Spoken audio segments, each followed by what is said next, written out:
Business எல்லாம் ஏன் fail ஆகுதுன்னு உங்களுக்கு தெரியுமா?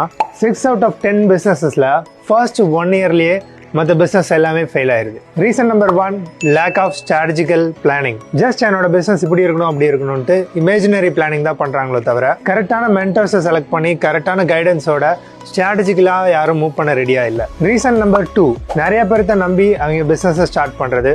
ஒரு சின்ன பேசிக் நாலேஜ் கூட அந்த பிஸ்னஸ்ல இல்லாம ஜஸ்ட் ஒரு பிஸ்னஸ்ல டிமாண்ட் இருக்கு அப்படிங்கிறதுக்காக மட்டும் ஸ்டார்ட் பண்ணிட்டு அதுக்கப்புறம் அதுக்கு ஹெல்ப் பண்ண ஆள் இல்லை அப்படிங்கும்போது ஆட்டோமேட்டிக்கா அந்த பிஸ்னஸ் ஃபெயில் ஆயிருது. ரீசன் நம்பர் 3, பிஸ்னஸ்க்கான ரைட் மைண்ட் செட் இல்லாம இருக்கிறது. நீங்க பிஸ்னஸ்ல சக்சஸ் ஆகணும்னா உங்களுக்கு கரெக்டான பிஸ்னஸ் மைண்ட் செட் தேவை. எம்ப்ளாயி மைண்ட் செட்டை வச்சு அதே மாதிரி உங்க பிஸ்னஸை ரன் பண்ண முடியும். ஸோ பிஸ்னஸ்க்கு டிஃப்ரெண்ட் மைண்ட் செட் தேவை. இப்போ உங்களுக்கு ஏன் பிஸ்னஸ் எல்லாம் ஃபெயில் ஆயிடுச்சுன்னு தெரிஞ்சிச்சு. இதே மிஸ்டேக் நீங்க பண்ணாம உங்க பிஸ்னஸை நீங்க ஸ்கை ராக்கெட் பண்ண முடியும்.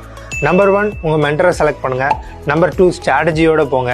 நம்பர் 3, உங்களுக்கு தேவையான பிசினஸ் மைண்ட் செட்டை வளர்த்துக்குங்க. யாரையும் டிபெண்ட் பண்ணாம உங்களோட நாலேஜ்ல ஓனா பிசினஸ் ஸ்டார்ட் பண்ணுங்க. கண்டிப்பா உங்க பிசினஸ் சக்சஸ்ஃபுல்லா இருக்கும். All the best. See you in the next video. இந்த மாதிரி பிசினஸ் டிப் வேணும்னு நினைச்சீங்கன்னா ஜனார்தன் ஐயசாமியை ஃபாலோ பண்ணுங்க.